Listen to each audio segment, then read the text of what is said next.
Hello. देखिए, आपका police अधिनियम की धारा ये 36 चल रही थी। और आज पूरा भाई पुलिस एक्ट ही पढ़ाया जाए, 47 तक आज खत्म कर देते हैं ताकि सीआरपीसी नए साल में चले। खत्म भी हो जाएगी, कोई दिक्कत नहीं है। बीच में आपका 4-5 धाराएं निर्सित है, तो आपका 1.5 घंटा में बहुत अच्छे से कम लेक्चर समाप्त कर दिया जाए तो खुलेगा। तो 2 दिन लिखवाने में लगेगा। देखिए, आपका धारा 36 पढ़ाई जा रही थी, और 36 से जो क्वेश्चन बन सकता है, कॉन्सेप्चुअल क्वेश्चन बन सकता है। और वह बताया जा रहा था, थोड़ा कोरिलेशन करना है इसका। और जो कोरिलेट इसको करना है वह और अच्छे से करना है। और एक क्वेश्चन आपका कहीं से जाएगा नहीं, माने यहाँ से आता ही है, चाहे किसी भी कानून से आए। तो देखा जाए, आप एक इसका फोन आ गया अब।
धारा 36 बताई जा रही थी, और इसका पहले कॉन्सेप्ट क्लियर कर लीजिए। और आपका 3-4 जगह से जोड़ना है। कोरिलेशन आपका ये करना है कि जो विश्ववैक्सरी का सिद्धांत है, या प्रोटेक्शन अगेंस्ट डबल जियोपार्डी, या दोहरे खतरे से संरक्षण, या दोहरे जोखिम भी आपका जे में पूछा गया है, या दोहरे संकट, या दोहरे दंड से संरक्षण, आपका पुलिस अधिनियम की धारा 36 देती है। अब ये संरक्षण कहाँ कहाँ दिया गया है, और आपका कहाँ कहाँ मान्य है कि किसी व्यक्ति को एक ही अपराध के लिए एक से अधिक बार अभियोजित और दंडित नहीं किया जाएगा।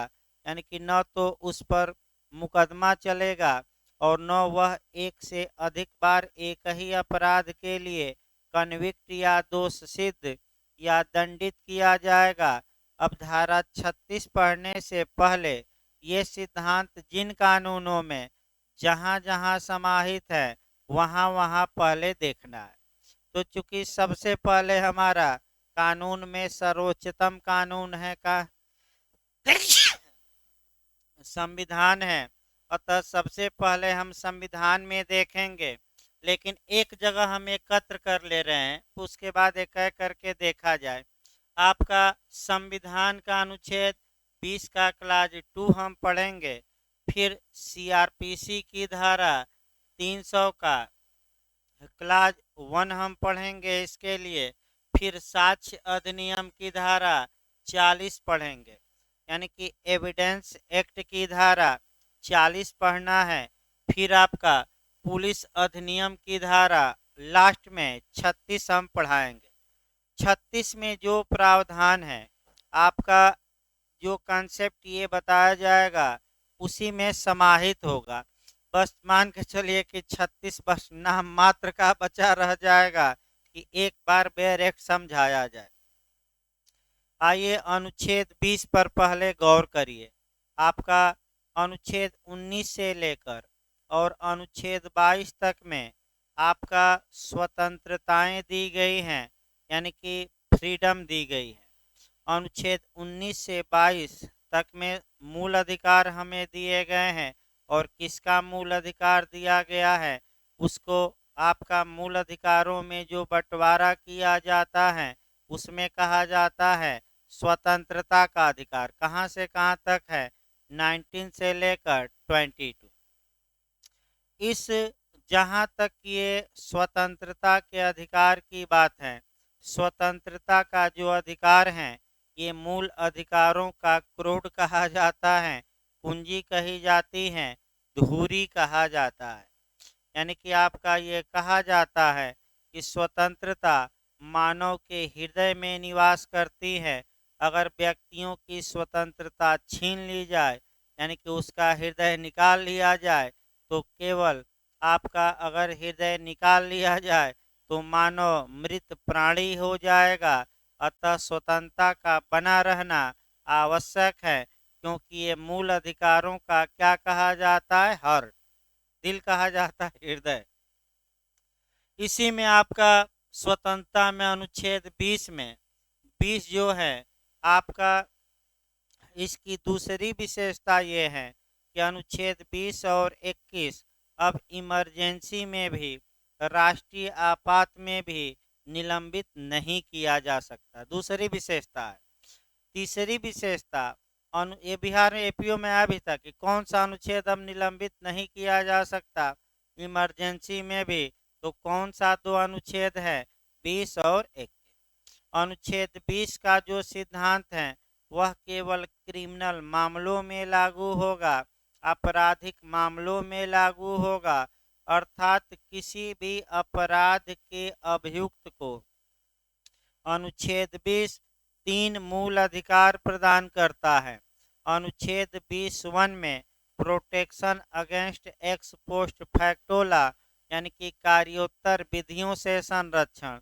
अनुच्छेद 20 के क्लाज 2 में प्रोटेक्शन अगेंस्ट डबल जियोपार्डी, यानी कि दोहरे दंड से संरक्षण।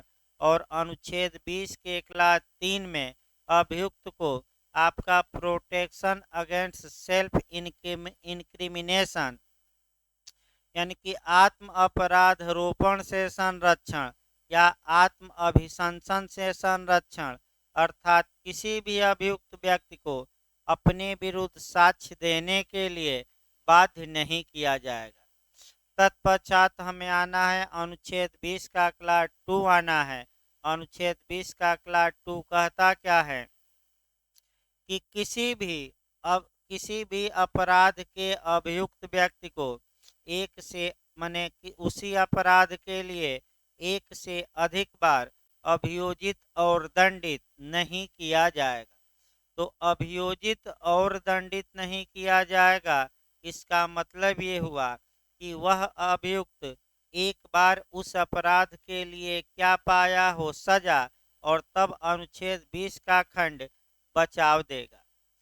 ये पहला सिद्धांत है जो दोहरे संकट से संरक्षण देता है।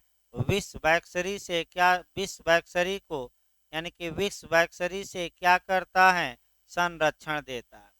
सेम प्रावधान आपका सीआरपीसी की धारा 300 के क्लाज 1 में है, लेकिन 300 के क्लाज 1 का जो क्षेत्र है वो थोड़ा व्यापक है कि अगर किसी अभियुक्त के विरुद्ध एक बार किसी अपराध के लिए मुकदमा चला और या तो वह सजा पाया हो या उसमें सजा न पाया हो। सजा पाया हो का मतलब ये हुआ कि कन्विक्ट हुआ हो, और सजा न पाया हो यानी कि एक्विटल हो गया। एक्विटल का मतलब दोष मुक्ति और कन्विक्ट का मतलब दोष सिद्धि। तो चाहे वह दोष मुक्त हुआ हो या दोष सिद्ध हुआ हो, ऐसी दशा में उसी अपराध के लिए उसके खिलाफ दोबारा मुकदमा नहीं चलाया जा सकता। लेकिन ये विधि का पूर्ण नियम नहीं है। खंड 2 से इसके क्या चलेंगे? अपवाद। तो जो झारखंड और यूपी इत्यादि राज्यों ने बनाया है क्वेश्चन कि प्रायर एक्विट और प्रायर कन्विक्ट, प्रायर एक्विट माने पूर्व दोष मुक्ति और प्रायर कन्विक्ट मतलब पूर्व दोष सिद्धि का सिद्धांत कहाँ समाहित है? तो अनुच्छेद 300 के किस नहीं धारा 300 के किस क्लाज में? 1 क्लाज वाइज। अभी झारखंड में ये पूछा भी गया था, ये नहीं कि नहीं पूछा गया था। अभी जाकर देखिए पिछला पेपर झारखंड का ये क्वेश्चन आया था और कई लोग प्रायर इक्विटी नहीं जानते थे। सेम अब आ जाइए एविडेंस की धारा 40 देखा जाए। एविडेंस की धारा 40 में भी आपका पूर्व निर्णय का सिद्धांत समाहित है। अब कैसे समाहित है? तो यहाँ एविडेंस पेश किया जाता है। इसका मतलब कि अगर किसी व्यक्ति पर किसी अपराध के लिए एक बार मुकदमा चला है, वह सजा भी पाया है और दूसरी बार उस पर मुकदमा चलता है, तो ऐसी दशा में धारा 40 केवल ये बताती है कि जिस पहले मुकदमे में फैसला आया है, जो दूसरे मुकदमे के विचारण या संज्ञान पर क्या लगा दे? रोक। वह फैसला साक्ष्य में रेलेवेंट होगा, उचित होगा, अर्थात साक्ष्य में उसे प्रस्तुत किया जा सकता है ताकि दूसरे मुकदमे को क्या किया जाए? खारिज। इसी प्रकार आपका जो पुलिस अधिनियम की धारा 36 भी यही बताती है। और देखिए अब 36 का बैरक तब आपका उदाहरण और दिया जाएगा। देखिए भाई, अब अन्य विधि के अधीन अभियोजित करने की शक्ति प्रभावित नहीं होगी। तो पहले तो ये समझिए, कल भी मैं उदाहरण बताया था कि अन्य विधि के अधीन अभियोजित करने की शक्ति प्रभावित नहीं होगी। इसका मतलब क्या हुआ? इसका मतलब ये हुआ कि अगर कोई अपराध है जो पुलिस अधिनियम के तहत भी अपराध माना गया है और अन्य किसी कानून के तहत जो वर्तमान में भारत में लागू है, तो सेक्शन 36 कहती हैं कि उस अपराध के लिए पुलिस अधिनियम के तहत भी मुकदमा चल सकता है और अन्य कानून के तहत। लेकिन निचला लाइन सतर्क रहना है कि एक ही अपराध के लिए 2-3 मुकदमे चल रहे हैं, लेकिन जब सजा दी जाएगी तो एक में दी जाएगी कि तीनों में? एक में, क्योंकि स्पष्ट लिखा है बेयर एक्ट में स्पष्ट रूप से कि एक ही अपराध के लिए 2 बार दंडित किया जाएगा कि नहीं किया जाएगा? नहीं। स्पष्ट निचली लाइन देखिए एक बार, अभी बेयर एक्ट शुरू नहीं हुआ। अभी आपका एक उदाहरण इस पर देखिए, 2 उदाहरण मैं सटीक सटीक बताता हूँ तब बेयर एक्ट अपने आप आएगा। पहला उदाहरण बताता हूँ धारा 34 का और दूसरा उदाहरण आपका 32A और 32B का। सबसे अच्छा उदाहरण ये रहेगा। देखिए आपका अगर कोई मत व्यक्ति यानी कि नशे में चूर व्यक्ति यानी कि 2 बूंद वाला व्यक्ति, समय आ रहा है आपका 31 और 1 तारीख को, लोग 2 बूंद से नहीं मानेंगे तो कितना बूंद लेंगे? 4 बूंद। 2 बूंद से कहाँ मानने वाले हैं? तो आपका जैसे कि यहाँ भी कई लोग आपका 2 मिठाई से नहीं माने तो कितना लिए? और आपका 1 तारीख जाते जाते गायब हो जाएगा आदमी, नहीं तो पूरा बोतल ही मांगने लगेंगे, यानी कि पूरा डिब्बा ही सर ला कर दे। तो 1 तारीख को आदमी क्या रहेगा? हाँ, मैसेज कर सकते हैं, फोन उन भाई उठना मुश्किल रहता है। वैसे ही फोन जल्दी, लोगों की शिकायत है कि सर उठाते ही नहीं, अब क्या किसका किसका फोन उठाया जाए, पढ़ाया जाए कि फोन उठाया जाए, ये समस्या है। आगे देखा जाए इसको तो आईपीसी की धारा 510 मैं कल बताया था, झारखंड में आया भी था, एचजेएस में भी आया था और जे और एपीओ में भी आने के चांस हैं। उत्तराखंड भी पूछ चुका है कि आईपीसी की किस धारा में सबसे कम कारावास का दंड दिया गया है? तो 510। उसमें है क्या? अगर कोई मत व्यक्ति है, नशे वाला है, लोक स्थान में ट्रेसपास या अवचार करता है और माने लोक स्थान में अवचार या हंगामा करता है, तो ऐसी दशा में वह दंड का भागी होगा। 24 घंटे का कारावास या 10 रुपया जुर्माना या दोनों। ये आईपीसी में भी अपराध है। और यही सेम कार्य पुलिस एक्ट की धारा 34 में भी अपराध है और पुलिस अधिनियम की धारा 34 कल ही परसों बताई गई थी, जिसमें दंड कितना है, 8 दिन का कारावास या 50 रुपया जुर्माना। अब धारा 36 ये कहती है कि भाई आईपीसी के तहत भी मुकदमा चल सकता है और पुलिस एक्ट के तहत। कब? जबकि एक ही कार्य दो या दो से अधिक कानूनों में क्या हो, अपराध। लेकिन जब सजा देने की बारी आएगी तो अलग अलग दोनों की सजा नहीं दी जाएगी, बल्कि केवल और केवल एक कानून के तहत सजा दी जाएगी। या तो पुलिस एक्ट के तहत उस कार्य के लिए सजा दीजिए या किसके तहत, आईपीसी। तो भाई दंड किसमें ज्यादा है, पुलिस एक्ट में, तो सजा न्यायालय किसमें मांग की जाती है अभियोजन द्वारा, पुलिस एक्ट। ये पहला उदाहरण मिला, लेकिन सजा एक ही कानून के तहत होगी। दूसरा उदाहरण हम बताएं, आपका 32B को गौर करिए और 32A को। आपका सेम अपराध सीआरपी आईपीसी की धारा 153 क में मैं बताया था, और वही अपराध पुलिस अधिनियम की धारा 32 ख में या 32B में है। तो 36 बस ये कहती हैं कि दोनों कानून के तहत मुकदमा क्या कर सकता है, अभियुक्त पर चल सकता है। लेकिन जब दंड दिया जाएगा तो एक ही बार दिया जाएगा, एक कानून के तहत कि सभी कानूनों के तहत, एक।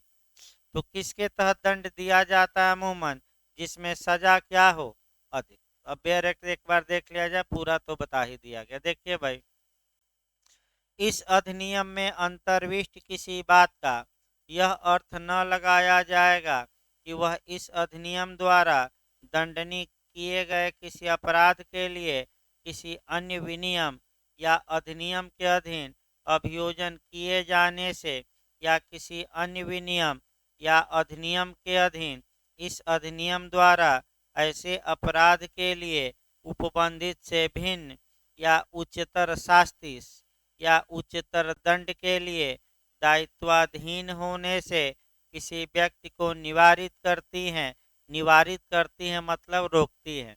तो ऊपर से पढ़ना ये नहीं समझा जाएगा, यानी कि रोकेगी नहीं। इसका मतलब ये हुआ कि पुलिस अधिनियम में भी वह अपराध है, अन्य रेगुलेशन या कानून में है तो अन्य रेगुलेशन या कानूनों के तहत भी मुकदमा चल सकता है। और अगर जिस कानून में उच्चतम दंड रहेगा, उच्चतम शास्ति रहेगी, वह दिया जा सकता है। ये निवारित नहीं है, मतलब कि इसको रोका नहीं गया। लेकिन अब परंतु शब्द सबसे महत्वपूर्ण है। परंतु कोई व्यक्ति उसी अपराध के लिए 2 बार दंडित नहीं किया जाएगा। तो यही तो लगातार बताया जा रहा है इतने देर से कि एक अपराध के लिए कितनी बार सजा, एक बार।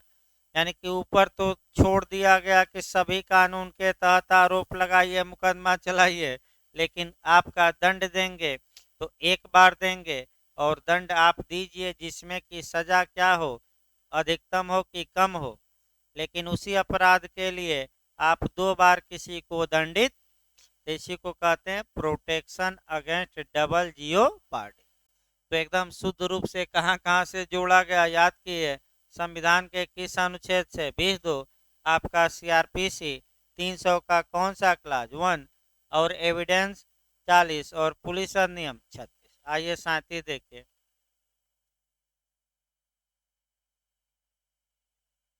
हाँ, मांग करे, वह मांग कर ही सकता। अभियोजन कहेगा कि इस कानून के तहत अधिक दंड है, ये दिया जाए।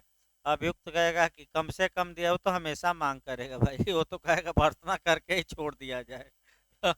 वो तो हमेशा मांग करेगा, उसमें कोई रोक टोक नहीं है। अगला देखिए, अनुधारा 37, मजिस्ट्रेट द्वारा अधिरोपित शास्तियों और जुर्माने की वसूली। अर्थात यहाँ से भी क्वेश्चन अब पूरी तरह आईपीसी में और सीआरपीसी में पहले देखिए, और तब आपका पुलिस अधिनियम की धारा 37 पढ़िएगा। यानी कि आईपीसी और सीआरपीसी थोड़ा देखिए और तब बेयर एक्ट की धारा 37 समझाई जाएगी। और एक अपवाद है इसमें, धारा 34 वाला का, क्योंकि जुर्माना उसमें अधिकतम कितना हो सकता था, 50 रुपया। वो थोड़ा हमें अपवादिक मामले देखने हैं। लेकिन पहले जुर्माना देखिए भाई, आपका मैंने को रिलेट करना पड़ेगा, ऐसे नहीं हो जाएगा कि डायरेक्ट बता दिया जाए। जो सेक्शन उसमें आए हैं उसको आईपीसी और सीआरपीसी से क्या करना पड़ेगा, गवर। देखिए हम 53 से उठाते हैं भाई। आपका भारतीय दंड संहिता यानी कि आईपीसी की धारा 53 पहले आई है। आईपीसी की धारा 53 में वर्तमान में 5 प्रकार की सजाओं का वर्णन है जो आईपीसी के तहत दी जा सकती है।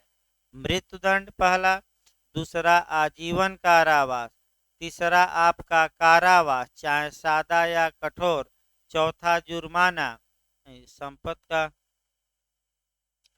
पांचवा हाँ संपत्ति का समपहरण यानी कि फॉर फ्यूचर ऑफ प्रॉपर्टी, और पांचवा आपका फाइन या जुर्माना। जुर्माना दंड का एक रूप है। जुर्माना सामान्यतः सरकारी खजाने में जमा होता है। तो जुर्माने के बारे में नियम क्या है, अब ये देखना है। तो जुर्माना कितना लगाया जाएगा, तो धारा 63 कहती है कि अगर बेयर एक्ट में स्पष्ट रूप से रकम न लिखी गई हो तो न्यायालय के विवेक पर है कि चाहे जितना समझे उतना जुर्माना लगा दे। यानी कि अगर बेयर एक्ट में रकम स्पष्ट लिखी गई है तब तो उससे अधिक जुर्माना लगाने की क्षमता आपका मजिस्ट्रेट या न्यायालय को नहीं है। नहीं लिखा है तो किसके ऊपर जाता है, कितना लगाए, मजिस्ट्रेट या न्यायाधीश। अब ये है कि जुर्माना अगर नहीं देते हैं तो आप एक्स्ट्रा दंड के भागी होंगे। ये दो धाराओं में बताया गया है, एक तो 65 और दूसरा 67। 65 कब लागू होगी, 67 पिछली बार एपीओ में आया भी था। फिर एक बार देखिए आईपीसी की धारा 65 कब लागू होगी, तो जब किसी अपराध में कारावास और जुर्माना दोनों की सजा है और जुर्माना अभियुक्त पर लगाया गया, अभियुक्त जुर्माना नहीं दिया तो अतिरिक्त या एक्स्ट्रा कारावास भुगतेगा। अब कितना भुगतेगा इस मामले में, तो उस अपराध के लिए अधिकतम जो कारावास की सजा हो सकती थी उसका 1/4 यानी कि 1/4 से अधिक नहीं होगा। तो एक उदाहरण देखा जाए जो जे और जेस में पूछा गया है, सेम वही उदाहरण फिर चोरी का देखा जाए। घर में चोरी के लिए कौन सी धारा आईपीसी की लागू होगी, 380।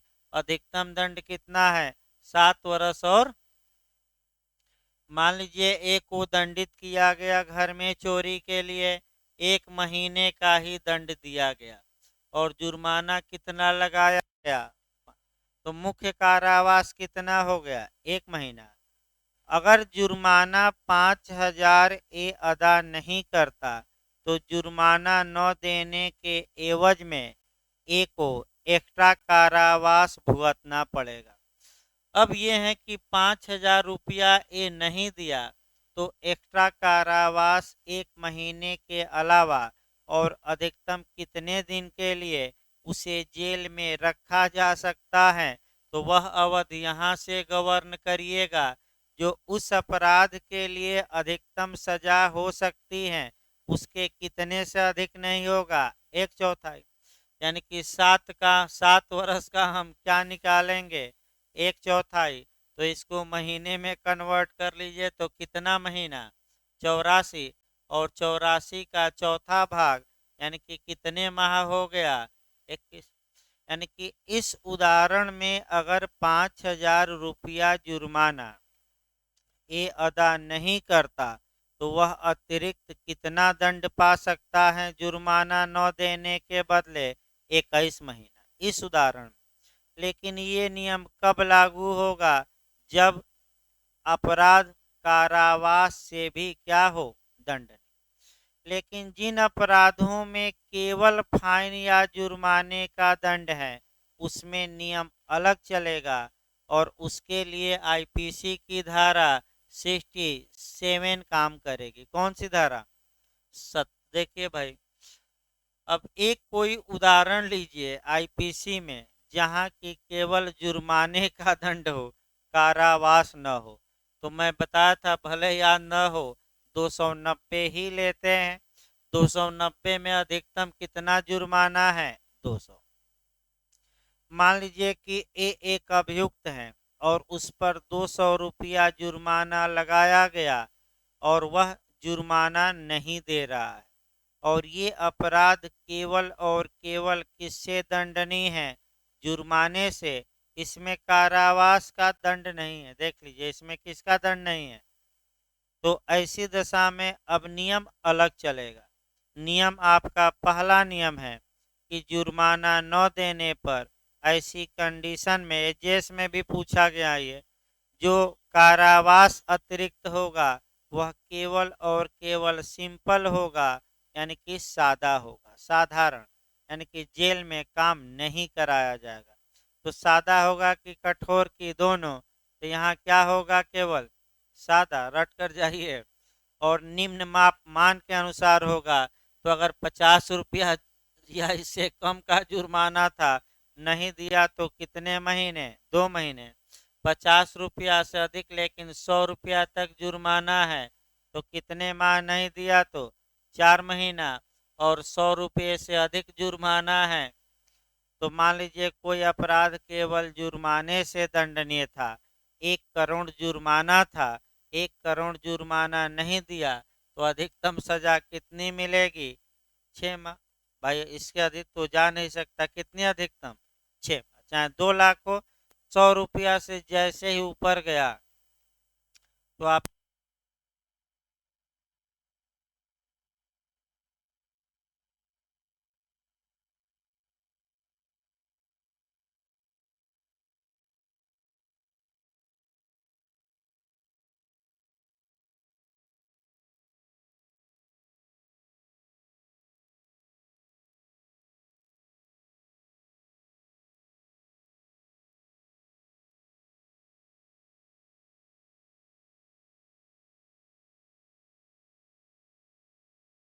देखिए आपका ये नियम आईपीसी में पढ़ाया गया। अभी आईपीसी समाप्त नहीं हुई नियमों में। एक और आपका देखना है सेक्शन 17 जो पूछा जाता है कि जुर्माने की वसूली कितने समय के अंदर किया जाना चाहिए। तो धारा 70 आईपीसी बताती है कि 6 वर्ष के अंदर, यानी कि सामान्यतः कितने वर्ष के अंदर न्यायालय जुर्माना वसूल ले? कितने दिन के अंदर? 6। लेकिन लेकिन भी लगाना है, यदि किसी अपराधी को सजा 6 वर्ष से अधिक की दी गई है तो जब तक की सजा है तब तक उससे जुर्माना वसूला जा सकता है। लेकिन 6 साल या कम की सजा है तो कितने साल में? 6 साल। जैसे कि मान लीजिए 200 रुपया जुर्माना लगाया गया केवल, तो 6 साल में वसूल लीजिए। 1 माह का कारावास, 200 रुपया जुर्माना, तब भी 6 साल। 5 साल का सजा दी गई, 200 रुपया जुर्माना, तब भी 6 साल। लेकिन यही दे दे कि 10 साल का कारावास की सजा दी गई और आपका 200 रुपया जुर्माना लगाया गया, तब कितने दिनों में जुर्माना वसूले? तब तो भाई समय बढ़ेगा।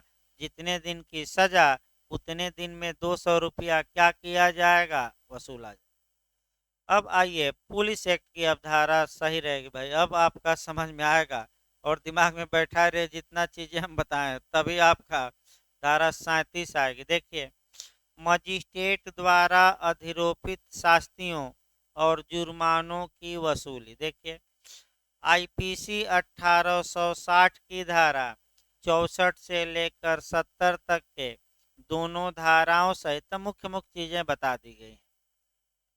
और सीआरपीसी 1882, तो अब 1882 न जानिएगा, अब 1973 जानिए। और 1973 में मैं एक दिन बताया था कि जुर्माने के लिए, वसूली के लिए दो धाराएं हैं, वहां धारा चेंज कर लीजिएगा। 421 से लेकर 422 है, लेकिन 25 तक है, नीचे दिया है। 421 से लेकर टोटल हम बता रहे हैं, वैसे मुख्य रूप से 421 ही हैं, लेकिन जो टोटल प्रावधान कहाँ से कहाँ तक है, सीआरपीसी 421 से लेकर कहाँ तक, 425 की धाराएं आपका लागू होंगी। ये लागू होंगी, यानी कि इसका मतलब हुआ कि जैसे सीआरपीसी के तहत जुर्माना वसूला जाता है और आईपीसी में जुर्माने से संबंधित जो प्रावधान आपका दिए गए हैं धारा 64 से लेकर 70 तक, तो तीन धाराएं तो हम बताए ही थे, मुख्य मुख्य कौन कौन, 65, इसके बाद 67, इसके बाद 70, ये सभी प्रावधान पुलिस एक्ट में भी क्या होंगे, लागू। इसमें कोई शक नहीं है। अगला देखिए, परंतु की ही बात महत्वपूर्ण है। परंतु प्रथम वर्णित संहिता की धारा 65 में, प्रथम वर्णित संहिता ऊपर कौन है बताइए, आईपीसी है कि सीआरपीसी?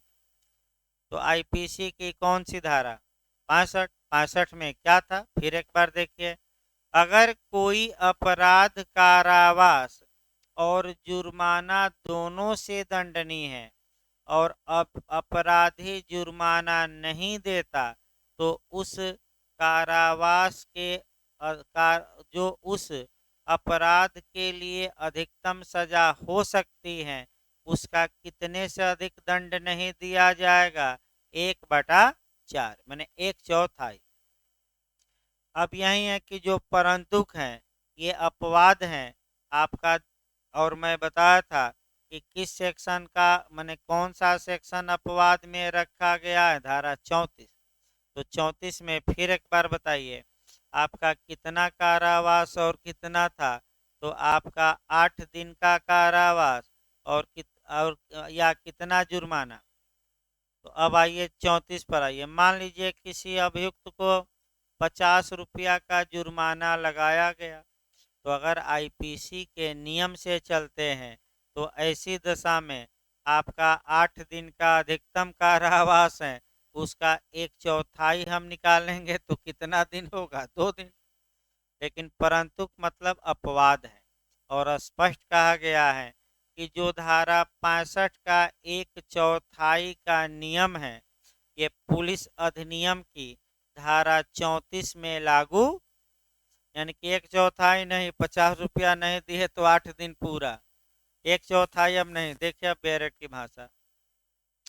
परंतु प्रथम वर्णित संहिता की धारा 65 में किसी बात के होते हुए भी इस अधिनियम की धारा 34 के अधीन जुर्माने से दंडनीय कोई व्यक्ति ऐसे जुर्माने के संदाय में व्यतिक्रम, व्यतिक्रम मैंने चूक गया, व्यतिक्रम करने पर 8 दिन से अनधिक के किसी कालावधि के लिए कारावासित किया जा सकेगा। यानी कि यहाँ 1/4 का नियम लागू न करिएगा। अगर 50 रुपया जुर्माना है और लगाया गया, चाहे 40 लगाया जाए 50, जुर्माना नहीं दिया, 1/4 वाला नियम नहीं, अब कितना उसे दंड दिया जाएगा जुर्माना न अदा करने पर, पूरा 8 दिन। ये अपवाद है, याद रखिए। धारा 65 आईपीसी यहाँ अप्लाई करेगी कि नहीं, नहीं करेगी। न समझ में आया तो फिर हम बताएं आपका, नहीं तो आगे बढ़ा जाए। न समझ में किसी के आया हो तो फिर बताइए, हम फिर बताएंगे एक बार। ये अपवाद हैं जहाँ की जुर्माना न देने पर उस अपराध के लिए जितनी सजा है पूरी दी जाएगी, और धारा 65 आईपीसी यहाँ लागू। अगला देखिए, आपका 38 से लेकर और 41 तक की धाराएं रिपील हैं, निश्चित हैं। तो फिर एक क्वेश्चन बनता है पुलिस एक्ट में, यूपी में, कि कौन कौन सी पुलिस अधिनियम की धाराएं निश्चित हैं। तो रट्टा मार कर जाना है, 6, 11, 38, 39, 40, 41। अब इसी में आपका भरमा देता है, खूब भरमाता है, देखिएगा क्वेश्चन कितना भरमाया है। अगला देखिए तो अब 42 आ जाइए। देखिए भाई 42, कार्यवाहियों के लिए परिसीमा, यानी कि आपका कार्यवाहियों के लिए परिसीमा क्या होगी, तभी देखिए आपका थोड़ा लंबा चलेगा 42। इसके आगे वाली धारा हम बताते हैं, इसको लास्ट में बताएंगे, क्योंकि कोरिलेशन आपका लिमिटेशन से तमाम चीज़ों से करना है। तो इसको अभी हम ब्रेक देते हैं और आगे देखिए 43। 43 देखिए भाई, 42 सही बताएंगे, ये नहीं कि समाप्त हो गई। उसको थोड़ा कोरिलेशन ज़्यादा है तो पहले कुछ धाराएं निकाल लिया जाए छोटी छोटी। यह अभिवचन की कार्य वारंट के अधीन किया गया था। जब भी आप 43 पढ़िए, आपका 43 ये बताती हैं कि अगर किसी पुलिस वाले पर किसी कार्य को, गलत कार्य को करने का इल्जाम लगा है तो पुलिस वाला अपना डिफेंस ले सकता है। क्या डिफेंस ले सकता है कि जो हमने कार्य किया था वह न्यायालय या मजिस्ट्रेट द्वारा जारी किए गए वारंट के निष्पादन में किया था, यानी कि मजिस्ट्रेट ने वारंट जारी किया था, यानी कि आदेशित किया था, तब हमने कार्य किया, अतः हमने कोई अपराध नहीं किया। अब इसको पहले आईपीसी से जोड़िए तो आईपीसी में अगर कोई न्यायाधीश निर्णय देता है तो वह किस धारा में बचाव का हकदार होगा, तो 77। और न्यायाधीश के निर्णय का पालन करने वाला व्यक्ति की धारा में 78। अब इसी को थोड़ा समझने का प्रयास करिए। पहले आईपीसी तो अपने आप आ जाएगा 43, बस 43 डिफेंस देगा। शुद्ध रूप से अगर हम देखें तो पुलिस अधिनियम की धारा 43 जो है वह आपका ये जो 78 आईपीसी की धारा है इसी से मिलती जुलती है। लेकिन हम दोनों धाराओं को बताएंगे। अभी आपका क्वेश्चन भी बना था, बिहार से लेकर उत्तराखंड तक लोग सही भी करके आए हैं, जल्लाद वाला क्वेश्चन। लेकिन थोड़ा डिटेल में देखिए 2 मिनट, ताकि 43 पढ़ने से पहले एक कंसेप्ट दिमाग में बने। देखिए 77 कहती हैं कि अगर कोई न्यायिक कार्य को बचाव देती हैं, जुडिशियल वर्क को बचाव देती हैं, अगर कोई न्यायाधीश या मजिस्ट्रेट, न्यायाधीश में मजिस्ट्रेट भी पुलिस में माने आईपीसी में शामिल है, इसमें कोई शक नहीं है। आपका एक बार और एक लोग पूछ रहे थे क्या कलेक्टर भी न्यायाधीश माना जाएगा। अरे तो भाई आपका 19-20 देख लीजिए, न्यायाधीश की परिभाषा है तो कलेक्टर भी आपका दिया गया है कि न्यायाधीश होगा। ग्राम पंचायत का पंच है कि नहीं न्यायाधीश, वो भी है। मजिस्ट्रेट हैं कि नहीं, वो भी हैं। और न्यायाधीश हैं कि नहीं, वो भी है। दृष्टांत स्पष्ट बताता है, उसमें हमें अपने मन से नहीं पढ़ाना है। तो अगर कोई मजिस्ट्रेट या न्यायाधीश, दोनों हम बोल देते हैं सब, तो कोई दिक्कत नहीं है। अगर कोई न्यायाधीश या मजिस्ट्रेट अपनी अधिकारिता के अंदर रहते हुए कोई कार्य किया है तो कोई अपराध नहीं करता, यानी कि उसका कार्य अपराध माना जाएगा कि नहीं, नहीं। लेकिन अधिकारिता से बाहर जाकर कार्य करता है तब दुर्भावना और सद्भावना देखी जाएगी।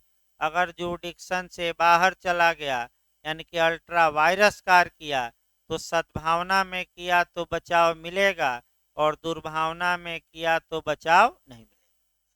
तो अब समस्या है कि जब न्यायिक कार्य को बचाव 77 में दे दिया गया तो न्यायालय के आदेश का पालन करने वाले जो कार्यपालकीय कर्मचारी हैं, पुलिस इत्यादि, उनको भी संरक्षण मिलना चाहिए। यानी कि बाप को मिला है तो बेटे को भी क्या होना चाहिए, मिलना चाहिए। तो कौन सी धारा संरक्षण देती है कार्यपालिका के कर्मचारियों को, अधिकारियों को, तो 78। यानी कि जो व्यक्ति न्यायालय के निर्णय, आदेश या दंडादेश को लागू कराते हैं वह भी बचाव के हकदार होंगे। ये माना जाएगा कि उन्होंने कोई अपराध नहीं किया, ये याद रखिए। कौन सी धारा? 78। और आपका जल्लाद का उदाहरण पूछा भी जाता है तो जो न्यायाधीश मृत्युदंड दिया है वह किस धारा में बचेगा? 77। और जल्लाद जो अपराधी को फांसी पर लटका दिया वह किस धारा में बचेगा? 78, क्योंकि जल्लाद वारंट का क्या कर रहा था? निष्पादन। तो सेम 43 तो वही है कि अगर किसी पुलिस वाले पर अभियोग लगता है तो पुलिस वाला बचाव ले सकता है कि हमने कार्य किया, लेकिन किसके आदेश से किया है? मजिस्ट्रेट के। जाकर उनसे पूछिए, वही तो आदेश दिए थे कि इनको गिरफ्तार करो। अब बेर की भाषा देखिए, सही रहेगा। जब किसी पुलिस अधिकारी के खिलाफ कोई कार्यवाही या अभियोजन अधिकारी की हैसियत में उसके द्वारा किए गए किसी कार्य के लिए चलाया जाए या कोई कार्यवाही की जाए, चाहे विभागीय कार्रवाई हो या न्यायिक जांच हो या न्यायिक कार्रवाई, उससे हमें मतलब नहीं है, उसके लिए यह अभिवचन करना विधिपूर्ण होगा। विधिपूर्ण माने कानूनन सही होगा। क्या अभिवचन करना? कि उसने ऐसा कार्य मजिस्ट्रेट द्वारा निकाले गए वारंट के प्राधिकार के अधीन किया था, यानी कि मजिस्ट्रेट साहब ने हमें आदेश दिया था और उस आदेश का पालन करते हुए हमने ये कार्य किया। अतः हम कोई अपराधी नहीं है, हमें कोई दंड न दिया जाए, न ही न्यायालय दे और न ही विभाग दे, क्योंकि हम तो न्यायालय के आदेश का क्या कर किए थे? पालन। वहीं तो आपका न्यायालय के आदेश का पालन जल्लाद भी तो करता है। किस धारा में? 78। अगला देखिए। ऐसा अभिवचन उस कार्य का निर्देश देने वाला और मजिस्ट्रेट द्वारा जिसका हस्ताक्षरित होना तात्पर्यित है ऐसा वारंट पेश करके सिद्ध किया जाएगा, और तब प्रतिवादी ऐसे मजिस्ट्रेट की अधिकारिता में कोई त्रुटि होने पर भी अपने पक्ष में डिक्री पाने का हकदार होगा, जब तक कि न्यायालय को ऐसे मजिस्ट्रेट के हस्ताक्षर के असली होने पर शंका का कारण न हो। यानी कि कुल मिलाकर पुलिस वाला वह आपका मने पेश कर सकता है वारंट जिस वारंट के तहत वह कार्य किया। बस एक लाइन में, उतना नहीं देखा जाता। देखिए धारा 44। धारा 44 तो भाई आपका मैंने कह सकते हैं कि काफी बड़ी धारा है और पैरा के साथ पढ़ी जाती है, फिर से एक बार आगे बताया भी जाएगा, लेकिन यहाँ शॉर्टकट में थोड़ा समझिए। आपका 44, देखिए सेक्शन 44 को पहले देखिए। जहां तक धारा 44 की बात है, लगातार इससे भी क्वेश्चन बनता है। धारा 44 में पुलिस अधिकारी डायरी रखेंगे, तो जो पुलिस अधिकारी धारा 44 वाली जो डायरी है या पुस्तिका है उसका नाम क्या है? पहले तो नाम याद रखिए। इस पुस्तिका को कहते हैं जीडी। जीडी मतलब आपका जनरल डायरी। इंग्लिश वर्जन जरूर एक बार देख लीजिए, क्योंकि हिंदी वर्जन में हमेशा घुमाकर ही पूछा जाता है।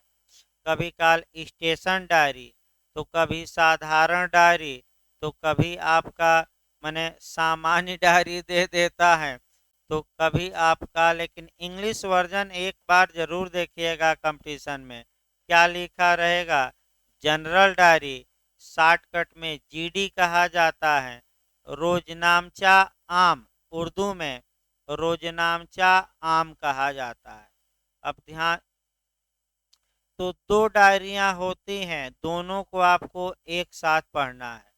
एक जीडी यानी कि जनरल डायरी, और जीडी के बारे में प्रावधान पुलिस अधिनियम की धारा 44 में है।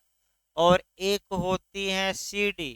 सीडी मतलब केस डायरी, और उसका प्रावधान सीआरपीसी की धारा 172 में है। दोनों को एक साथ हम पढ़ा रहे हैं। पहले जीडी देखा जाए, रोजनामचा आम या आपका जनरल डायरी। जनरल डायरी को दैनंदिनी भी कहते हैं, थाने की दैनंदिनी। थाने की दैनंदिनी का मतलब कि थाने में जो भी घटनाएं या जो भी बात पल पल की हो रही है उसी डायरी में नोट किया जाता है।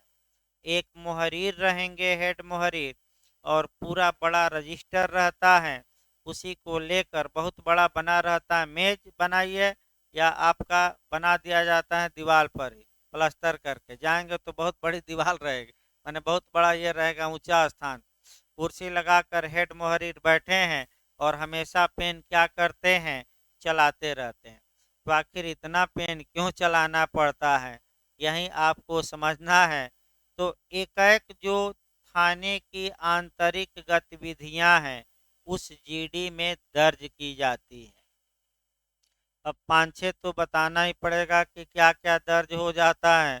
दरोगा जी कहाँ गए हैं ये दर्ज होगा, सुबह की पीटी परेड हो गई कि नहीं ये दर्ज होगा, फिर आपका कौन व्यक्ति छुट्टी पर है, कितने दिन की छुट्टी पर है, किसकी ड्यूटी कहाँ लगी, कितने बजे लगी, कौन हथियार लेकर कहाँ गया, मालखाने में कौन सामान रखा है आपका, इसके बाद कौन सी लावारिस वस्तु पाई गई उसका वर्णन, इसके बाद आपका एफआईआर दर्ज कराया गया तो किस समय दर्ज हुआ, किसने दर्ज कराया, शॉर्टकट में उसको कई खाने बने रहते हैं लिख दिया।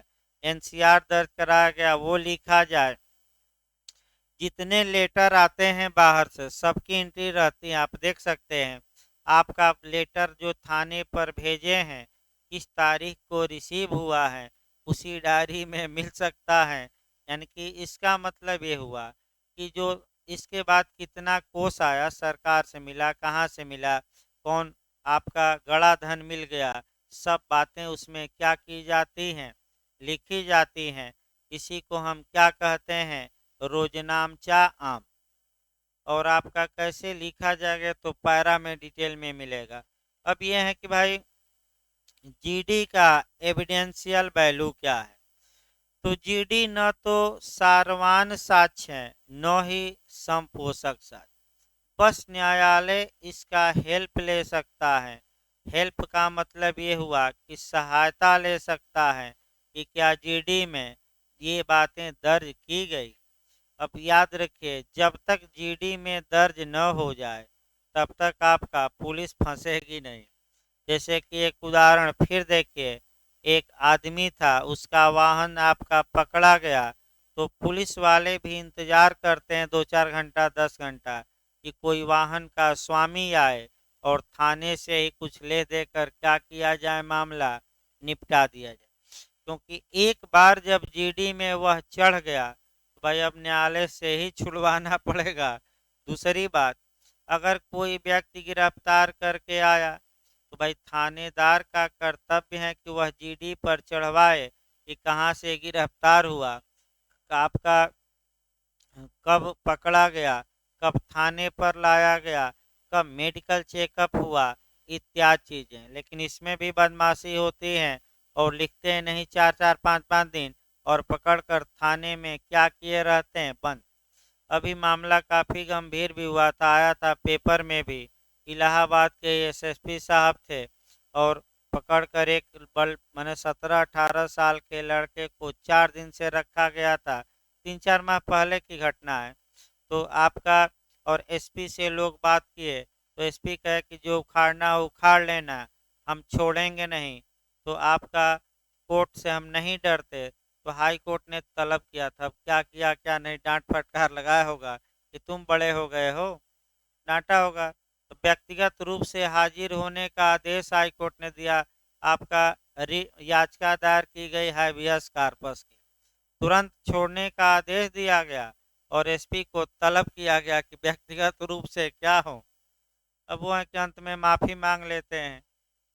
भाई अंत में यही तो उपाय है, नौकरी जब आ जाती है, अब एसपी साहब देखे कि हमें हमारी नौकरी चली जाएगी, कहीं रगड़ न दे हाई कोर्ट, तो माफ़ी मांग लिए। भाई आपने मैंने तमाम कांड हुआ, हाथरस कांड से तमाम काम, जाकर हाई कोर्ट में मौनी बाबा बन जाते हैं, बोलती बंद हो जाती है। आपका जो कांड हुआ था जिसमें कि आपका पीड़िता को मिट्टी का तेल डालकर रात में जला दिया गया था। तो हाई कोर्ट के जज ने ही पूछा एडीजी लॉ एंड ऑर्डर से कि अगर आपकी बिटिया रहती तो क्या होता। तो सिर नीचे झुका लिए, बोलती ही नहीं निकली। 2-3 बार पूछा कि आपकी बिटिया रहती और ऐसा हो जाता तो आप क्या करते। तो उसके बाद बोलती बंद हो गई। अब झूठ मूठ का अलग बात है कि भाई अब क्या करे प्रशासन, तो भाई अलग बात है, लेकिन हम ये बता रहे कि जीडी में पल पल की घटनाएं लिखी जाती हैं। अब अगला क्वेश्चन ये आता है कि कौन जीडी का निरीक्षण कर सकता है, मंगवा सकता है। तो वहीं पूछा जाता है जिले का मजिस्ट्रेट। अब निरीक्षण का नियम क्या है वो तो भाई पैरा में चलेगा, यहाँ नहीं। तो कौन जीडी का निरीक्षण कर सकता है, मंगवा सकता है, तो जिला मजिस्ट्रेट डीएम। आपका इस प्रकार सीडी देखा जाए, अब जीडी तो हो गया। सीडी को कहते हैं केस डायरी। केस डायरी मतलब रोजनामचा खास, आम नहीं, रोजनामचा खास। और रेस्ट ले लीजिए तब भाई आपका पढ़ा जाए, क्योंकि अब तो समाप्त हैं। 44, 45, 46, 47, चार ही 3 धारा तो बची है। तो रेस्ट ले लीजिए 10-12 मिनट, तो आधा घंटा में निपटा दे रहे हैं इसको भी। 47 धारा ही है और 44 आपका हो ही गई। तो 45, 46, 47 3 धारा ये और एक धारा वो आपका 42। तो 10-12 मिनट रेस्ट ले लीजिए तब आप।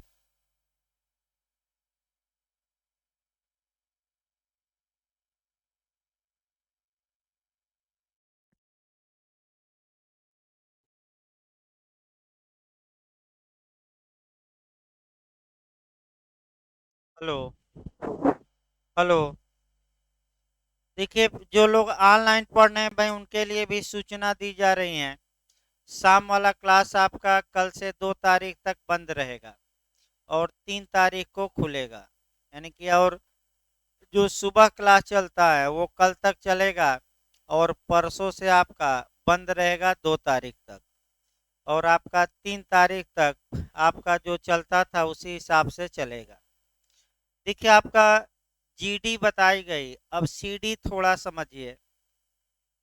सीडी को कहते हैं इंग्लिश में केस डायरी या रोजनामचा खास, उसको हम कहते हैं। जो केस डायरी होती है वह आईओ के पास यानी कि इन्वेस्टिगेशन ऑफिसर के पास यानी कि अन्वेषण अधिकारी के पास होती है। प्रत्येक अपराध के अन्वेषण के लिए एक अलग डायरी होती है और जितने लोगों का बयान लिया जाता है, जो साक्ष्य मिलता है, सभी बातें उस डायरी पर नोट की जाती हैं। किसने सूचना दी एफआईआर की, कब सूचना दी, सूचना में क्या है, और मैं कैसे प्रारंभ किया विवेचना, और अंत में निष्कर्ष निकाला जाता है। निष्कर्ष निकाला जाता है या तो साक्ष्य पर्याप्त मिल गया या साक्ष्य पर्याप्त नहीं मिला, तो पुलिस रिपोर्ट भेजी जाती है और उसी के साथ जो डायरी होती है सीडी, वह सील बंद करके यानी कि आपका पैक करके मजिस्ट्रेट को सौंप दी जाती है। ये किस धारा में है, सीआरपीसी की 172। अब आइए भाई, आज पुलिस एक्ट ही चलेगा भाई। जो लोग सीआरपीसी पढ़ते हैं 10-15 मिनट और चलेगा, लास्ट चल रहा है। तो हुआ कि कम से कम इसको पुराने साल में क्या किया जाए, समाप्त किया जाए। देखिए आपका 44 के बाद 45, राज्य सरकार विवरणियों का प्रारूप विहित कर सकेगी। अर्थात राज्य सरकार यह डायरेक्शन दे सकेगी कि महानिदेशक एवं महानिरीक्षक और अन्य पुलिस अधिकारी ऐसी विवरणियां भेजेंगे।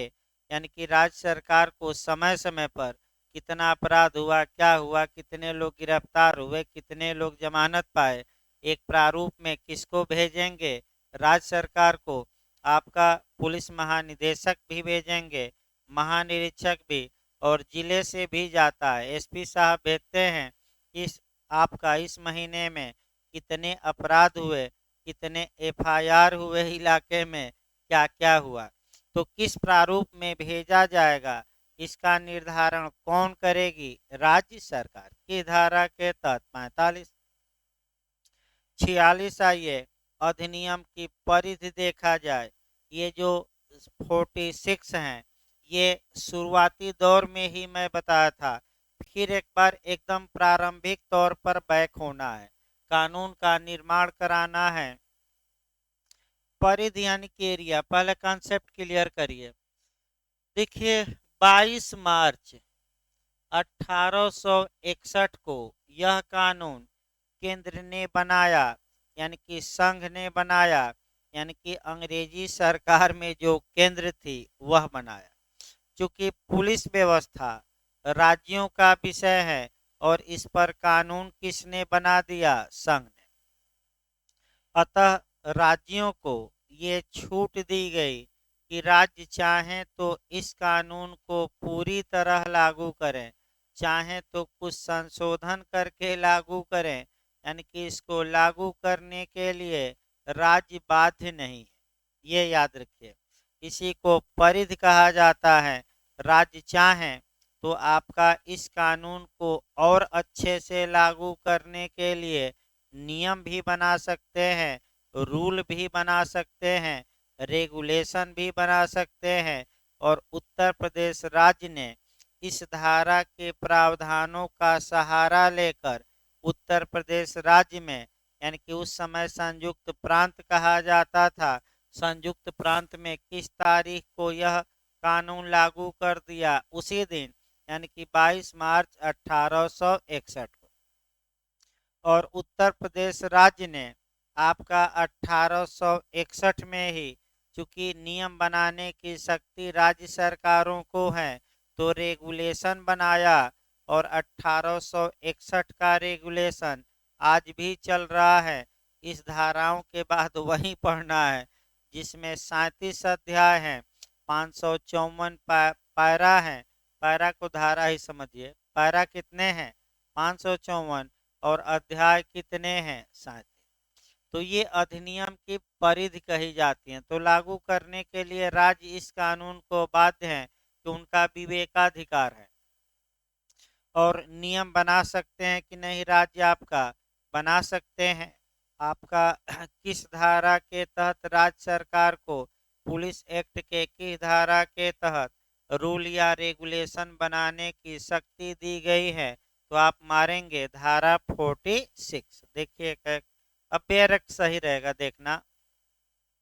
अधिनियम की परिधि, यह अधिनियम अपने आप ही प्रवर्तन में किसी प्रेसिडेंसी, राज्य या स्थान में प्रभावशील नहीं होगा। तो हम भी तो यही बता रहे हैं कि केंद्र ने ये कानून बना दिया, लेकिन किसी प्रेसिडेंसी या स्थान या किसी स्टेट में ये कानून अपने आप लागू नहीं होगा। तो बताइए कब लागू होगा? जब उस राज्य या प्रेसिडेंसी वाले क्या करें? इसको लागू।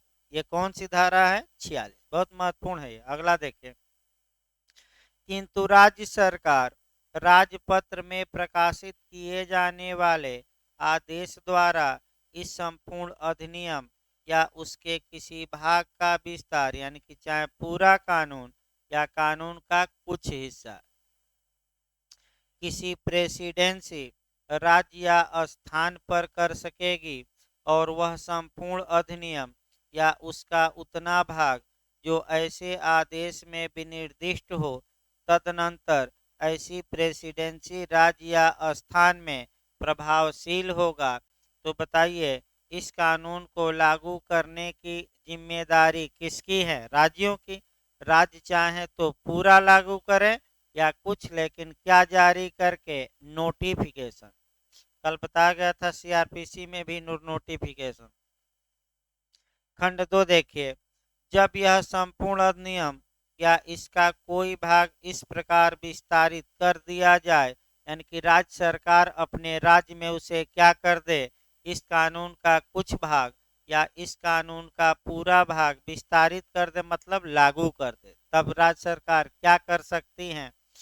तो इस अधिनियम या उसके अधीन उन पर अधिरोपित किसी कर्तव्य के निर्वहन में मजिस्ट्रेटों और पुलिस अधिकारियों द्वारा अनुसरण की जाने वाली प्रक्रिया को विनियमित करने के लिए, यानी कि जो पुलिस और मजिस्ट्रेट इत्यादि के कर्तव्य हैं वह कैसे निभाए जाएंगे, इस प्रक्रिया के लिए फिर दिया है समय, रीति और उन शर्तों को जिसके अंदर और जिसके अधीन धारा 15A के अधीन प्रतिकर के लिए दावे किए जाने, ऐसे दावों में कथन की जाने वाली विशिष्टियों, परिणाम इत्यादि के बारे में, स्थानीय जांच के बारे में आपका जो विहित किए जाएं, और साधारणतया इस अधिनियम के उपबंधों को प्रभावी करने के लिए शासकीय राजपत्र में अधिसूचना द्वारा समय समय पर इस अधिनियम से संगत नियम बना सकती हैं। खंड 3 कहता है कि इस अधिनियम के तहत बनाए गए जो नियम हैं वह समय समय पर राज्य सरकार परिवर्तित परिवर्तित निरसित या संशोधित कर सकती है। यानी कि कुल मिलाकर एक लाइन ये आया कि जो कर्तव्य पुलिस और मजिस्ट्रेटों को दिए गए हैं या 15A के तहत पीड़ित व्यक्ति को जो प्रतिकर का निर्धारण जिला मजिस्ट्रेट करते हैं उसके लिए और कर्तव्यों के अच्छे ढंग से निष्पादन के लिए अगर राज्य सरकार चाहें तो रूल या नियम बना सकती हैं। तो क्या उत्तर प्रदेश राज्य ने नियम बनाया है कि नहीं बनाया है, जिसको हम क्या कहेंगे आगे जाकर उत्तर प्रदेश पुलिस रेगुलेशन 1861, यानी कि उत्तर प्रदेश पुलिस विनियम 1861। इसके बाद वहीं पढ़ना है, दूसरा चीज नहीं। एक्ट के बाद क्या पढ़ना है, ये उत्तराखंड में नहीं पढ़ना था। एक उत्तराखंड में ये था कि आपका 88 सेक्शन था, केवल सेक्शन पढ़ना था, और उत्तराखंड राज्य ने 2009 में जो नियम बनाया था वह नियम सिलेबस में नहीं था। लेकिन यूपी में जो रेगुलेशन है वह भी सिलेबस में है। 7 क्वेश्चन आपका प्री में एक्ट से आएंगे और 7 से 8 क्वेश्चन रेगुलेशन से। रेगुलेशन में 7 जो क्वेश्चन आएंगे, मान कर चलिए कि 5 तो आसानी से आप कर ले जाएंगे और 2 में न आए तो जबरदस्ती हाथ न डालिए। यानी कि अगर आपका कहावत भी कही जाती है, आपका बिच्छी झाड़ने का मंत्र ही नहीं जानता और सांप के मुंह में क्या डाल दिया है, हाथ। इसका मतलब ये हुआ कि जब न आए तो न उसको करिए 1-2 क्वेश्चन, क्योंकि माइनस मार्किंग भी है और माइनस मार्किंग में क्या हो जाएगा, कम। आपको लगता है कि हाँ ये हमें आ रहा है, तब 8-10 क्वेश्चन पर तो रिस्क लेते हैं लोग, इसमें कोई शक नहीं है। लेकिन बिल्कुल ना समझ में आए तो 1-2 क्वेश्चन को क्या करना है, कंपटीशन में छोड़ देना है, नहीं कि जबरदस्ती मार दीजिए। 47 धारा देखिए भाई, पुलिस के जिला अधीक्षक का ग्राम पुलिस पर प्राधिकार, ये भी आपका पूछा जाता है कि अब आ जाइए, ग्राम पुलिस हम बता चुके हैं। ग्राम पुलिस की नियुक्ति बताइए कौन करता है, जिला मजिस्ट्रेट। उस पर नियंत्रण कौन करता है, जिला मजिस्ट्रेट। बर्खास्त कौन करता है, जिला मजिस्ट्रेट। तो धारा 47 क्या है, तो धारा 47 एक लाइन जानिए कि जो ये डीएम का कंट्रोल करने का पावर है, अगर राज्य सरकार चाहे तो आपका अधिसूचना, आदेश है क्या सूचना, एक सेकंड भाई,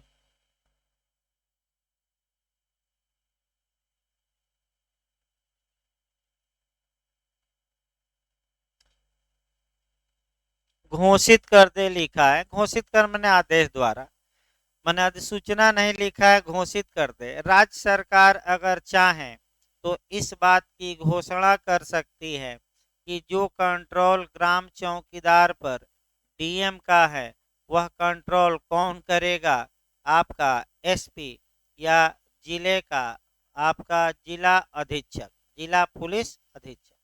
अपने आप नहीं, ये कब होगा, जब राज्य सरकार इस बात की क्या करे। तो क्वेश्चन बनता है कि ग्राम चौकीदार पर नियंत्रण कौन करता है, तो एसपी न मार दीजिएगा, पहले साल पेपर में भी गलत दिया है, पहले मारना है जिला मजिस्ट्रेट। अगर ये लिखा रहे कि राज्य सरकार द्वारा घोषणा किए जाने, आदेश दिए जाने के पश्चात पुलिस अधीक्षक करता है, तब सही है। जब तक राज्य सरकार क्या न कर दे घोषणा, आप क्या मारेंगे? डीएम। ये साल पेपरों में ये जो क्वेश्चन है आंसर आपका गलत दिया है, इसको सुधार कर लेना है भाई। आइए एक धारा केवल बची रह गई, उसको भी निपटा दिया जाए। 42 कार्यवाहियों के लिए परिसीमा। देखिए पहले परिसीमा काल भाई, इसको कहते हैं कार्यवाहियों के लिए मर्यादा। मर्यादा लिख लीजिए ना है तो, या लिमिटेशन, या परिसीमा, या इसको समय सीमा, या अवधि भी कहते हैं, टाइम, अवधि, उसको लिख लीजिएगा आपका परिसीमा, अवधि। अब जहाँ तक अवध की बात है, थोड़ा इसका इतिहास 2 मिनट देखिए, अन्य कानून देखिए, और तब जाकर 40 आपका 2 हम बताएंगे। कानून ये माने आपका नियम ये है कि जब मनुष्य मरणशील है तो ऐसी दशा में मुकदमों को भी अनंत काल तक जीवित नहीं रखा जा सकता।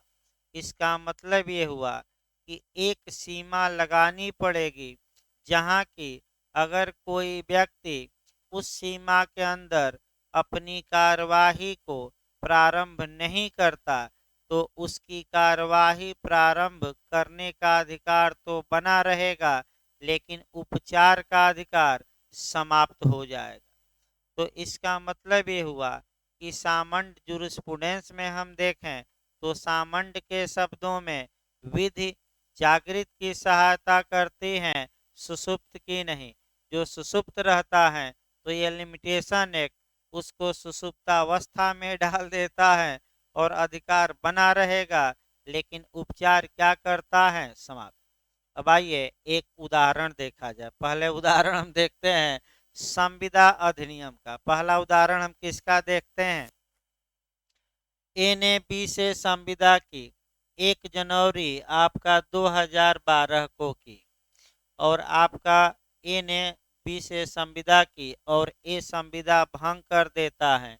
मान लीजिए 1 जनवरी 2012 को ही करता है, तो बी इस संविदा के लिए या तो विशिष्ट पालन या ए के खिलाफ प्रतिकर की मांग के लिए मुकदमा कर सकता है। तो समय अवधि या परिसीमा या लिमिटेशन एक्ट बताएगा कि बी को कितने दिनों के अंदर कोर्ट का दरवाजा खटखटा देना चाहिए। तो कितने दिनों के अंदर संविदा भंग में कितने साल का है? 3 साल। तो 2012 से 13 1 साल हो गया, 14 15, अब भी सोया रहा और 2017 में आपका ए के खिलाफ मुकदमा कर रहा है कि हजूर आपका ए हमारा 5,000 रुपया उधार लिया है, क्या किया जाए? दिलवा जाए। और जो मुकदमा करने का कानूनन समय निर्धारित था वह समय अब क्या हो गया है? बीत गया है। तो क्या बी का अधिकार है? इसमें कोई शक नहीं है, 5,000 पाने का अधिकार है।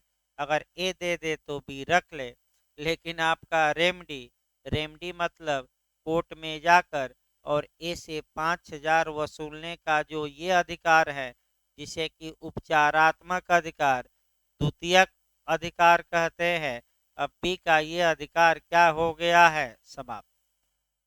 तो आपका कई जगह लिमिटेशन एक्ट भी हैं कि लिमिटेशन एक्ट करता क्या है, आपका वहाँ भी है भाई, एमपी में भी, कि लिमिटेशन एक्ट अधिकार को समाप्त करता है कि उपचार की दोनों दोनों न मार कर आइए उपचार को। लेकिन एक धारा है जहाँ के अधिकार और उपचार दोनों समाप्त, वो भी पूछा जाता है। 27 है आपका लिमिटेशन एक्ट 1963 की धारा, उतना नहीं जानना है, आगे कभी पढ़ाया जाएगा भाई लिमिटेशन एक्ट। अगला नियम देखिए आपका सेक्शन 5 परिसीमा अधिनियम 1963 की धारा 5 पर गौर करना है। अगर मुकदमा दायर करने का समय बीत गया तो आप मुकदमा दायर नहीं कर सकते, क्योंकि कानून किसकी सहायता करता है? सुषुप्त की नहीं, बल्कि क्या? जाग। तो मूल अधिकारों के लिए बताइए, समय सीमा क्या है? क्या संविधान में किसी भी अनुच्छेद में आपने मूल अधिकारों को लागू कराने के लिए कहीं समय देखा कि नहीं? कहीं है आपका मूल अधिकार में? अब तक पढ़े हैं कि नहीं? नहीं। तो मूल अधिकारों के लिए कितना परिसीमा काल है? कोई नहीं। इनमें से कोई ना मार के आइए। लेकिन साम्य के सिद्धांत से भी गवर्न होता है भाई सुप्रीम कोर्ट, बताया भी जाएगा आगे, सुबह चल रहा है कि साम्य, अगर कोई व्यक्ति आपका बहुत डिले कर दिया है कोर्ट में आने से, तो साम्य भी उसकी सहायता नहीं करता, क्योंकि साम्य किसकी सहायता करता है? जो समय से आए और अपने अधिकारों के प्रति क्या रहे। अब जैसे कि जे की वैकेंसी आ गई और 15 दिन बचा है, कोई आए कि सर पूरा सिलेबस पढ़ा दीजिए, तो हम क्या सहायता कर पाएंगे? जो लोग अभी से लगे हैं उन्हीं की तो सहायता की जाएगी। अब 15 दिन में क्या आपका कह सकते हैं कि क्या किया जाए? अब उन वो सोए रहे और जब वैकेंसी आए तो क्या किए? कुंभकर्णी नींद से जाग गए। तो भाई पहले ही जाग जाइए, ठीक है, क्योंकि आपका युद्ध जब होने लगा तब कुंभकर्ण को जगाया गया था तो कुछ काम नहीं आया। तो आगे फिर देखिए, आगे देखिए, परिसीमा अधिनियम का प्रावधान सीआरपीसी में भी है, लेकिन सभी अपराधों में नहीं, केवल उन अपराधों में जिनमें सजा 3 साल या 3 साल से कम है। सीआरपीसी की धारा 468 में 468 में लिमिटेशन पीरियड दिया गया है। पूछा भी जाता है क्वेश्चन, अगर कोई अपराध केवल जुर्माने से दंडनीय है तो कितना साल? 1 साल में मुकदमा कर दीजिए। अगर कोई अपराध 1 साल तक के लिए कारावास का दंड है या कम तो परिसीमा काल 2 साल, और 1 साल से अधिक सजा है लेकिन कितने साल तक? 3 साल तक, तो परिसीमा काल कितना होगा? 3 साल। 3 साल में आप कोर्ट में जाइए, उसके बाद जाने का अधिकार नहीं। जिन अपराधों में 3 साल से अधिक दंड है उसमें क्या ये लिमिटेशन लागू होगा कि नहीं? लागू नहीं होगा। अब देखिए, उतना बताना संभव नहीं है। मैं बता दूं, जो आपका एक उदाहरण मैं बता रहा हूं जो आ चुका है, मानहानि का मामला। देखिए, आईपीसी की धारा 499 में डिफमेशन या मानहानि परिभाषित है, और 500 से लेकर आपका 502 में सजा दी गई है। सजा तो देखेंगे आप तीनों में समान है, 2 वर्ष सादा कारावास 2 वर्ष का, या जुर्माना, या दोनों। यही लिखा है सिंपल इम्प्रिजमेंट कितने का? 2 वर्ष का, या जुर्माना, या दोनों। अब क्वेश्चन ये बनता है कि मानहानि के मामलों में संज्ञान की समय सीमा क्या होगी? तो 468 से आपको गवर्न करना है सीआरपीसी। अभी हमने बताया कि जिन अपराधों में 1 साल से अधिक सजा हो लेकिन कितना तक? 3 साल, तो उसमें संज्ञान की समय सीमा कितनी होगी? 3 साल। तो इस अपराध में कितनी सजा है? तो संज्ञान की समय सीमा कितनी होगी? 3 साल। भाई नए लोगों के लिए दिक्कत जरूर है, क्योंकि अभी सीआरपीसी 468 पढ़े ही नहीं है। तो अब आइए पुलिस एक्ट की धारा 42 देखा जाए। वहीं आपका नियम चलेगा कार्यवाहियों के लिए परिसीमा, यानी कि अगर कोई पुलिस अधिकारी मिसकंडक्ट करता है तो कितने समय के अंदर उस पर कार्यवाही आरंभ कर दी जाए। भले 10 साल चले, लेकिन आरंभ कर दीजिए, और आरंभ करने के पहले सूचना भी दीजिए। तो कितने माह में आरंभ कर देना है वहीं आपका पूछा जाता है। और वहीं जो टाइम है कहाँ दिया गया है पुलिस एक्ट में? 40। देखिए बैरक, किसी व्यक्ति के विरुद्ध हुए सब कार्रवाइयाँ और सब अभियोजन जो इस अधिनियम के उपबंधों के अधीन की गई या किए जाने के लिए आशयित या एतद द्वारा की गई साधारण पुलिस शक्तियों के अधीन की गई किसी बात के लिए वैधतः किए जा सकते हैं। परिवादित कार्य किए जाने के पश्चात, यानी कि जो वह मिसकंडक्ट किया है पुलिस वाला, उस दिन से कितने दिन के अंदर आपका मुकदमा ने उसके खिलाफ कार्रवाई शुरू कर दीजिए, 3 मास। वहीं अंडरलाइन करना है कि परिसीमा काल 42 में कितना है आपका, 3 मास। लेकिन इसके पहले आपको लिखित में सूचना देनी पड़ेगी, और सूचना दो देंगे वह मुकदमा दायर करने के 1 मास पूर्व देंगे। और सूचना किसको देंगे? अपर जिला अधीक्षक या संयुक्त जिला अधीक्षक या सहायक जिला अधीक्षक या जिला अधीक्षक, यानी कि एसपी, आपका additional SP, joint SP, assistant SP को 1 माह पहले सूचना दीजिए कि आपके पुलिस वाले ने ये गलती की है, और कितने दिनों के अंदर आप मैंने कार्रवाई शुरू कर देनी है, 3 मास। 3 मास के बाद कार्रवाई शुरू की जाती है। तो कार्रवाई में कोई दम नहीं, क्योंकि कार्रवाई शुरू करने का समय सीमा अब क्या हो गया है, इस अधिनियम के तहत, आईपीसी सीआरपीसी नहीं, किस अधिनियम के तहत, यानी कि पुलिस एक्ट के तहत। अगर पुलिस ने कोई मिसकंडक्ट किया, दुर्व्यवहार किया, तो दुर्व्यवहार किए जाने के कितने दिन के अंदर कार्यवाही प्रारंभ कर देनी है। भले चलती रहे 10 साल, लेकिन आप शुरुआत कर दीजिए, प्रारंभ कर दीजिए, क्योंकि कानून सक्रिय की सहायता करता है कि निष्क्रिय की? तो कौन सी धारा में कि सुसुप्त की नहीं? जो कोमा में चला गया, लिमिटेशन एक्ट उसको सुला देता है। और जो अपने अधिकारों के प्रति सजग हैं, सतर्क हैं, सक्रिय हैं, कानून उसकी सहायता करता है। ये जूरिस्प्रूडेंस में भी पूछा जाता है। किसने कहा था? तो सामंड ने। भाई आपका सामंड ने कहा था। तो इस प्रकार जो इसमें मुख्य बात थी वो बताई गई। तो इस प्रकार आपका पुलिस अधिनियम भाई पूरी तरह लगभग समाप्त हो गया। अब 1-2 पॉइंट तो छूटे ही रह जाते हैं।